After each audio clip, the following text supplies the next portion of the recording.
Wadjessi TV reste engagé dans sa mission d'information, de sensibilisation et aussi de dénonciation des faits contraires à la lutte de l'heure. Bonsoir et merci d'être avec nous. La communication a un pouvoir et une communication efficace permet de renforcer l'autorité, de construire des relations basées sur la confiance et la persuasion, c'est selon les experts. Cette hypothèse placée dans le contexte actuel de la Confédération de l'Alliance des États du Sahel AES, où l'on constate une complicité entre les leaders, leurs collaborateurs et le peuple. On est tenté de se poser cette question. Est-ce que les dirigeants de ces pays se sont inscrits dans cette dynamique? Nous allons écouter les analyses de nos fidèles consultants sur la question. Amen Segla, bonsoir. Bonsoir Marguerite et bonsoir à nos téléspectateurs. Voilà. Yannick Kwame, bonsoir et bienvenue. Merci, bonsoir Marguerite et bonsoir à Wadjessi TV. Voilà. Comme je le disais à l'ouverture de cette édition, aujourd'hui, l'on constate une adhésion totale des populations de l'AES aux idéaux de leurs leaders. L'exemple très récent est la mobilisation populaire observée le mardi 28 janvier pour célébrer un an de la sortie de l'AES de la CEDEAO. Des autorités y étaient également pour joindre leur voix à celle du peuple pour exprimer leur reconnaissance et leur joie. Est-ce que, Yannick, c'est le fruit d'une bonne communication instaurée par les dirigeants de ces pays? Oui, sans doute. Vous savez, les dirigeants des pays de l'AES ont acquis à leur cause les populations, parce que ces populations se reconnaissent, se retrouvent dans ce que ces dirigeants-là sont en train de faire. C'est vrai que la communication a joué un rôle très important, mais il faut qu'on soit clair. La communication dont il ne s'agit pas d'un système de communication politique mis en place pour laver l'image de ces dirigeants ou bien faire la publicité de ces dirigeants. Non, ces dirigeants n'ont pas besoin de ça. Vous savez, dans tous les pays, il y a certains produits dont on n'a jamais fait la publicité, mais que ces produits se vendent comme des petits pains. Donc, ces dirigeants-là, le capitaine Ibrahim Traoré, le général Tchani et le général Assimi Goïta, sont comme ces produits-là. Leurs actions parlent pour eux. Et vous savez, depuis que ces dirigeants ont pris les rênes de leur pays respectifs, nous assistons à un changement de paradigme du point de vue de la gouvernance. Nous avons plutôt une gouvernance axée sur la transparence. Toutes les actions que ces dirigeants mènent, toutes les décisions qu'ils prennent et tous les décrets présidentiels, les arrêtés ministériels, tout est communiqué. Tout est communiqué, tout est porté au peuple. Et les résultats engrangés, les difficultés rencontrées sur le terrain, les échecs d'étapes, les réussites, que ce soit en ce qui concerne la lutte contre le terrorisme ou bien les projets de développement, tout est expliqué. Et même s'il y a une rumeur, s'il y a des incompréhensions de part et d'autre, ces dirigeants-là n'hésitent même pas une seconde pour aller devant le peuple et leur expliquer ce qu'il y a à expliquer.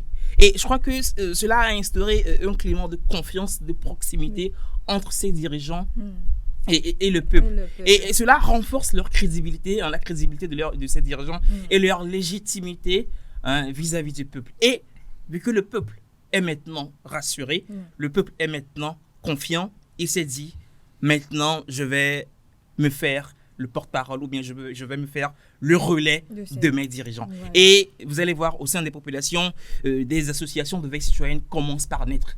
Depuis ils se sont donné pour rôle de porter ils se multiplient d'ailleurs. Voilà. Ils se sont donné le rôle de mettre la lumière sur les actions que ces dirigeants-là font. Et parmi eux, vous avez également les Wayans au Burkina Faso.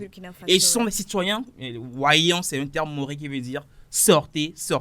Et ce sont les citoyens qui se sont engagés. Ils sont déployés dans les principaux axes routiers, au carrefour, avec points stratégiques. Et leur rôle, c'est de lancer l'alerte.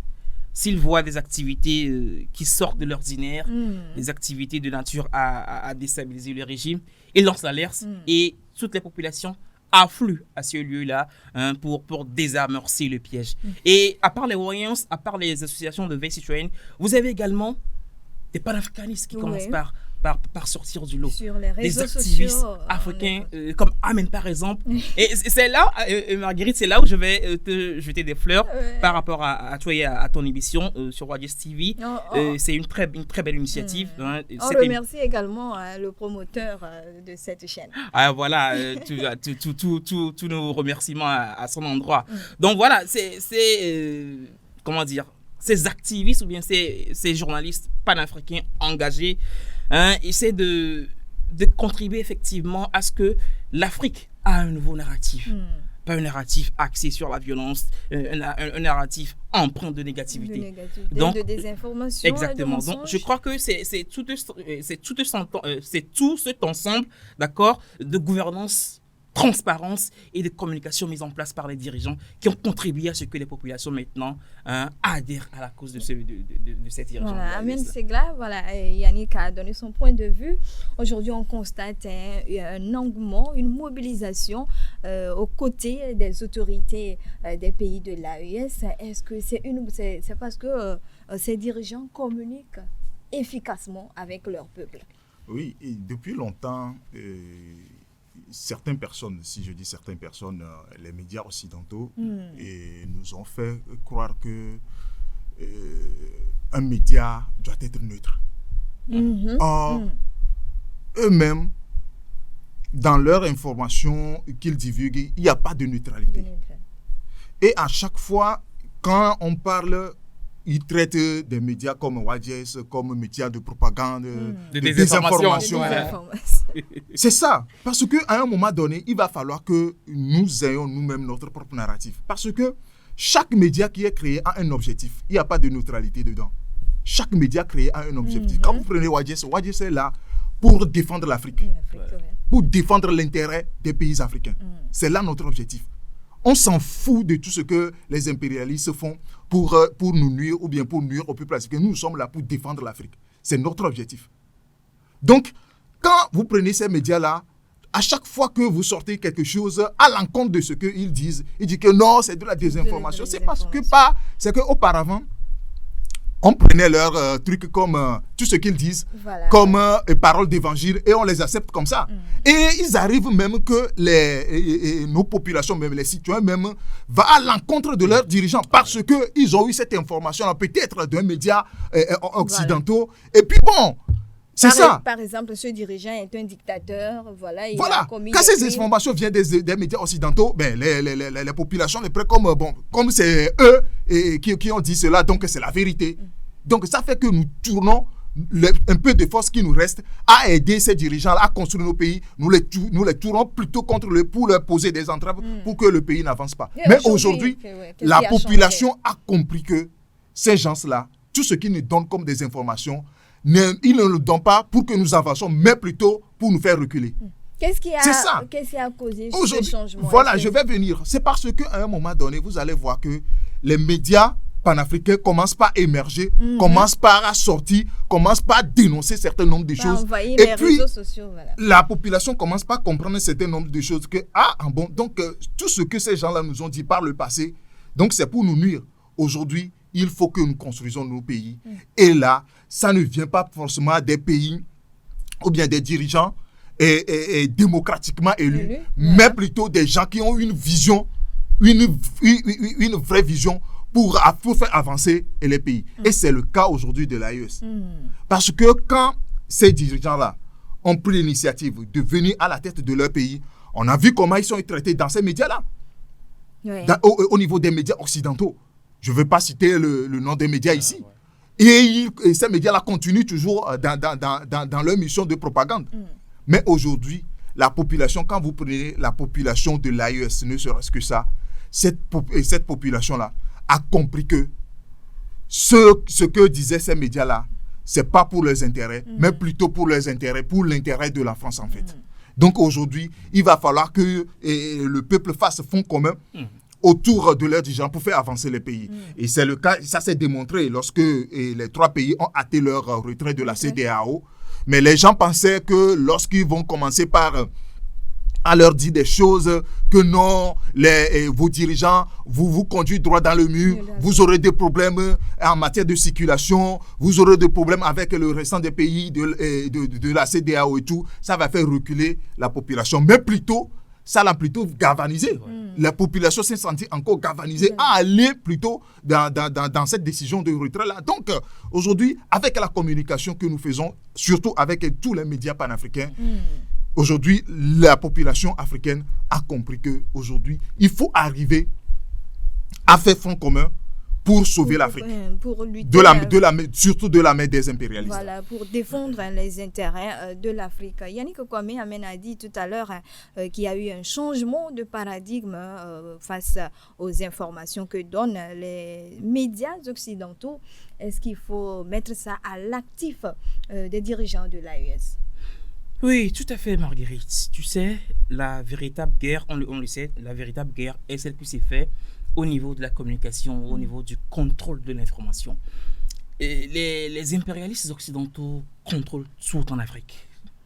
Que ce soit la politique, que ce soit notre économie, que ce soit notre culture. Et l'instrument avec lequel ils contrôlent tout cela, c'est les médias. C'est les médias en élaborant des narratifs stéréotypés où l'Afrique ne se résume qu'à des guerres, qu'à des crises politiques, qu'à de la famine, de la pauvreté et tout ce que vous voulez. Et les dirigeants des pays de l'AES savent que ils seront confrontés à une guerre sans merci du côté de l'Occident, des impérialistes occidentaux. Donc, ils se sont paris à toute éventualité. Raison pour laquelle, quand ils sont arrivés, ils se sont attelés à éclairer leur population par rapport aux dangers liés à la consommation de ces informations-là qui viennent des médias occidentaux.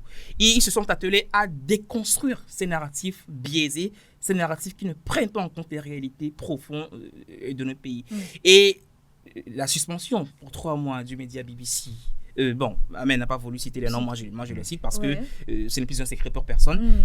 La BBC et RFI ont été suspendus au Niger parce que ils ont publié des informations. Et dans biaisées. Les autres pays de l'AES également. Également au Burkina Faso, également au Niger. Et pourquoi d'aucuns parleront de entorse à la liberté de la presse, nanana, mais eux-mêmes, ils nous ont appris dans les écoles de journalisme, on a fait tout ce journalisme, on dit que en période de guerre ou bien en période de crise, il y a une manière bien précise de traiter l'information. Voilà. Il ne faut pas traiter une information qui sera de nature à inquiéter les populations ou bien à enflammer la situation. Exactement, à enflammer, à envenimer la situation. Voilà.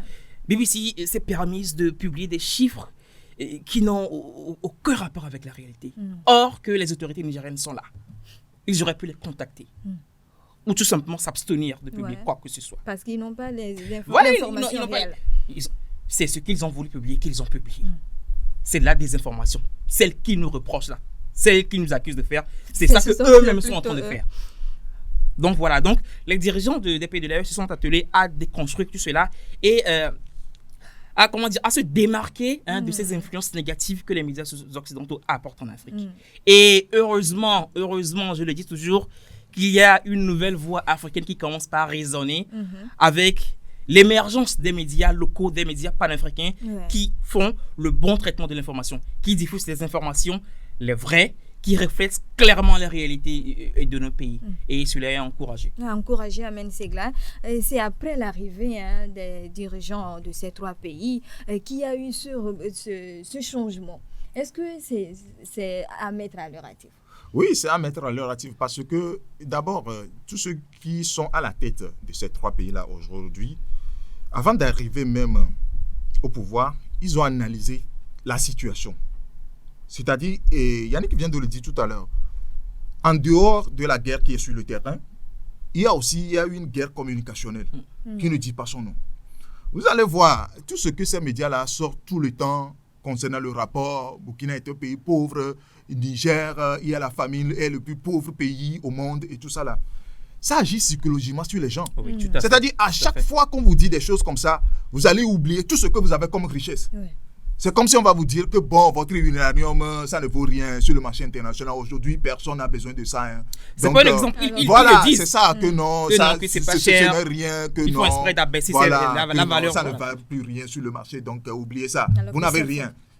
C'est ça, c'est leur manière de communiquer. Quand ils communiquent comme ça, lorsque ils vont venir piller, vous allez voir que ce n'est que du sable. Hein. Ils viennent chercher seulement du sable, ce n'est rien. C'est leur manière de communiquer. Donc, quand ces dirigeants-là se sont rendus compte que leur manière de nous assujettir ou bien de nous mettre toujours dans la pauvreté, c'est ça, il va falloir qu'il y ait aussi un combat à ce niveau. C'est pourquoi tous ces médias-là qui font la propagande de la France et des impérialistes, on les a tous coupés. Et c'est de bonne guerre. Parce que vous ne pouvez pas être chez quelqu'un et dire des choses contre lui. Contre ses intérêts. C'est ça. Donc, c'est de bonne guerre. Et quand ces 3 dirigeants-là sont venus, ils ont remarqué que ces médias-là, ils ne vont pas leur faciliter la tâche, mais ils les ont mis de côté. Tous ces médias-là. Donc, c'est de bonne guerre. Et d'ailleurs, même qui écoute ces médias, personne n'écoute plus ces médias. Aujourd'hui. Personne ne fait plus confiance à ces médias-là en Afrique. Oui, c'est ça. Aujourd'hui, je pense qu'aujourd'hui, les autres pays devraient suivre l'exemple des dirigeants de l'AES. On ne dit pas de communiquer sur tout, mais l'essentiel que la population a besoin de... Quand vous voulez rentrer en guerre contre les impérialistes, il faut avoir les reins solides pour pouvoir y faire face. Ceux qui sont à la tête de ces 3 pays-là sont des militaires. Et ils sont habitués au combat. Ils sont résilients. Maintenant, quand vous prenez les autres pays, est-ce qu'il y a un militaire à la tête d'un pays? Quand nous prenons toute l'Afrique, pour ne pas dire l'Afrique de l'Ouest, est-ce qu'il y a un militaire à la tête de ce pays? Bien, il y a un président qui a vraiment les reins solides pour faire face à l'impérialisme. En dehors de tout ce que la population est en train de demander. C'est vrai. Le souhait de la population, c'est de couper toute relation avec ces médias-là. Ne serait-ce de les recadrer un tout petit peu. Mais est-ce que nos dirigeants sont aujourd'hui de rentrer dans ce combat-là? Parce que quand vous rentrez, quand vous êtes en conflit avec les impérialistes, préparez-vous à des conséquences. Quand vous voyez ces pays-là sont attaqués, c'est parce qu'ils ne voulaient pas leur présence sur le territoire. Il est aussi important de donner la vraie information. Oui, donner la vraie information. Maintenant, les autorités au peuple, voilà, je veux dire. En dehors de tout ce que ces médias-là, ces médias occidentaux divulguent dans nos populations, il revient à nous maintenant de créer notre propre narratif. Voilà. Pour les dénoncer. À chaque fois qu'ils sortent des informations, il va falloir que nous revenons à la charge pour dire que non, tout ce qu'ils sont en train de dire là, c'est faux, c'est comme ça, c'est comme ça, c'est comme ça. C'est comme ça on peut conscientiser nos populations. Et Amen, si par exemple vous allez sur Internet et vous tapez Karma, je fais référence à l'attaque de Karma qui a eu lieu au Burkina Faso en avril 2023. Quand vous tapez Karma, qu'est-ce qu'on vous dit? Qu'est-ce que Wikipédia vous sort? Il vous dit les soldats burkinabés ont assassiné, ont tué de sang-froid les populations de Karma. C'est ça. C'est le narratif, c'est ce qui sort directement. C'est ça. Or, que cette attaque a été menée, a été provoquée par les impérialistes qui voulaient discréditer l'armée burkinabé et par rapport à ce qu'ils font comme lutte contre le terrorisme. Voilà. Parce que si nous n'avons pas notre propre narratif, tout ce que ces médias-là font dire sur nous, la communauté internationale va les prendre comme parole d'évangile parce que en fait, c'est la seule source d'information.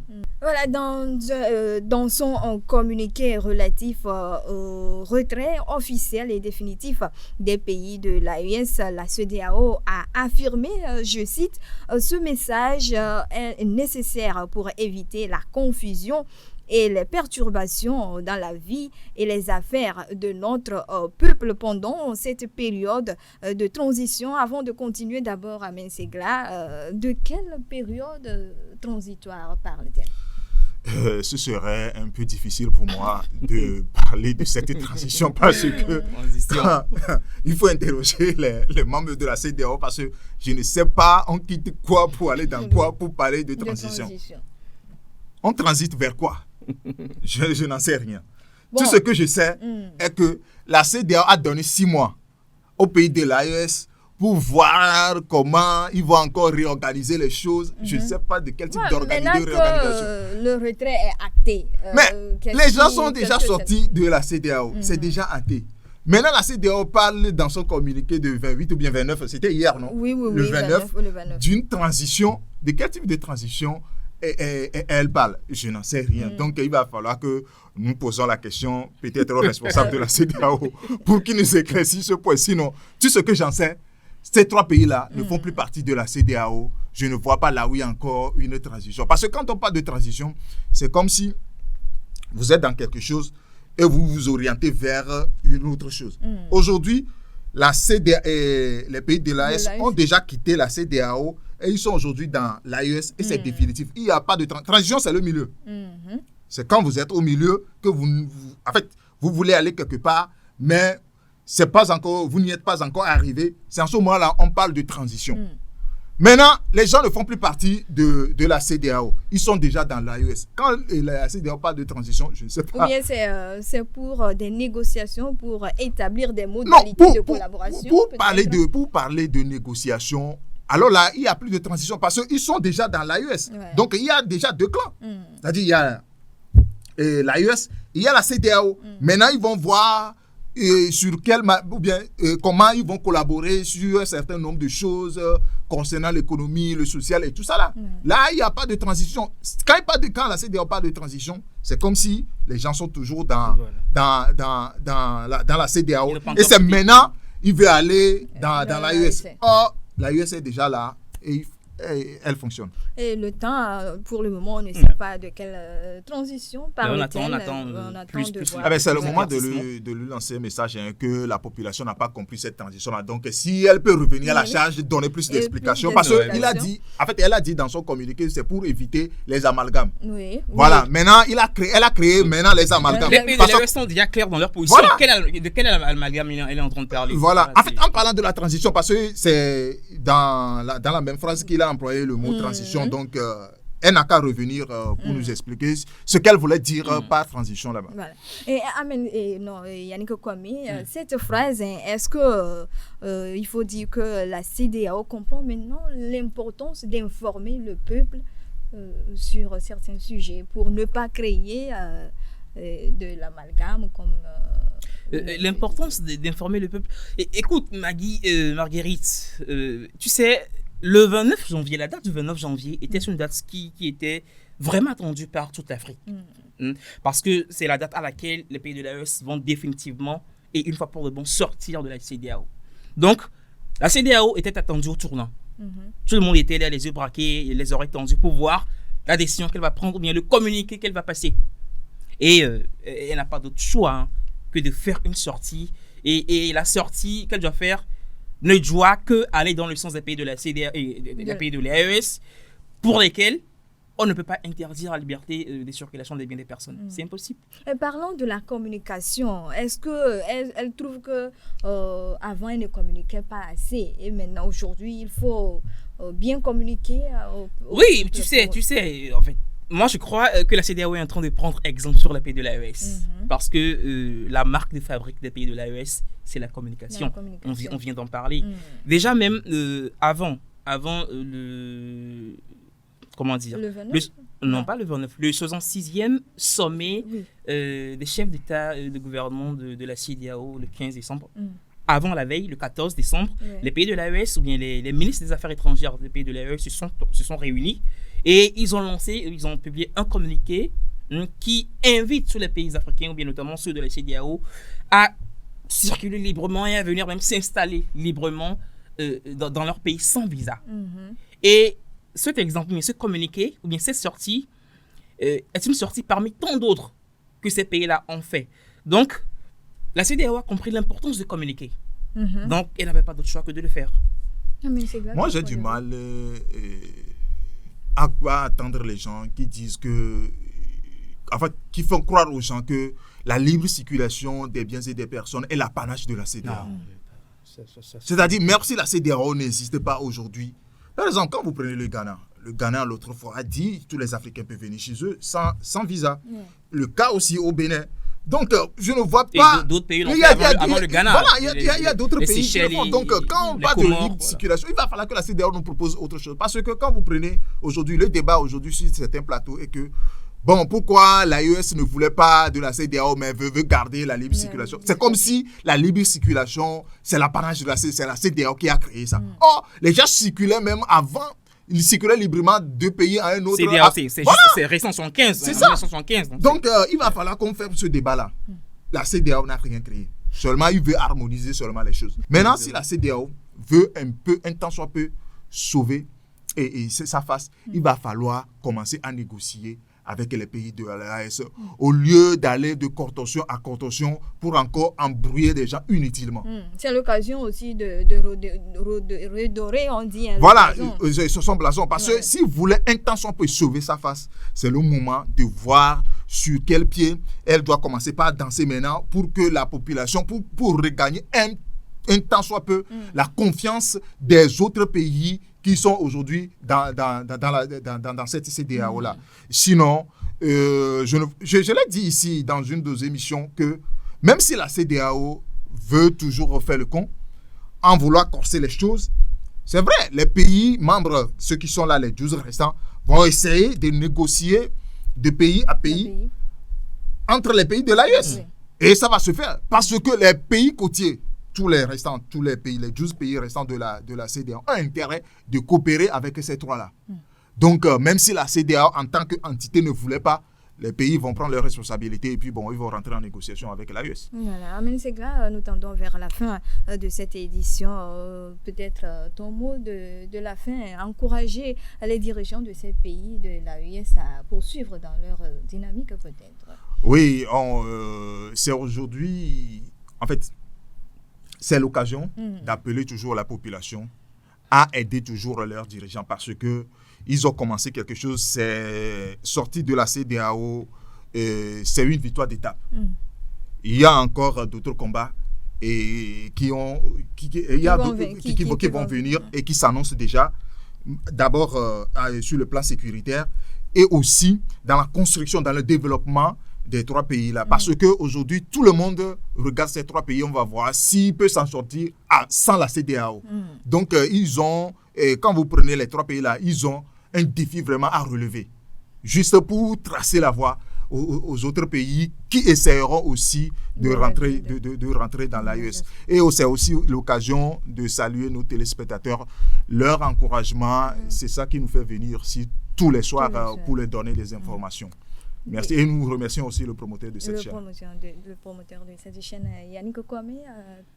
Alors, mon mot de la fin, je vais féliciter les dirigeants des pays de l'AES parce qu'ils ont compris que la communication, c'est la clé et je les encourage à poursuivre ce qu'ils sont en train de faire par rapport à leur gouvernance qui est axée sur la transparence. Qu'ils continuent par gouverner de façon transparente et qu'ils continuent par mettre les aspirations des peuples au centre de ce qu'ils font.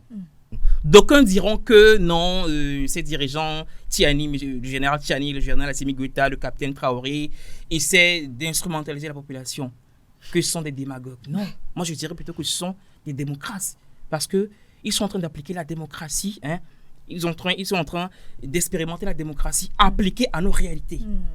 Pas de démocratie gréco-romaine. Pas la démocratie gréco-romaine. La démocratie qui tient compte de nos réalités africaines. De nos aspirations. Parce que, je vais le répéter, tout ce qu'ils font, c'est pour l'intérêt de la population, c'est pour l'intérêt de leur peuple. Ce ne sont pas des démagogues, mais plutôt des démocrates, des vrais démocrates. Et à part cela, j'aimerais encourager Wadis TV et la féliciter parce que Marguerite, son émission nous permet d'éclairer la lanterne de la population, de leur apporter la vraie information. Et merci beaucoup pour cette plateforme et merci pour son promoteur. Merci à vous également, chers consultants. Et nous notons que le partage d'informations est essentiel pour une collaboration parfaite. Merci à vous, chers téléspectateurs, pour votre fidélité. Restez toujours des nôtres.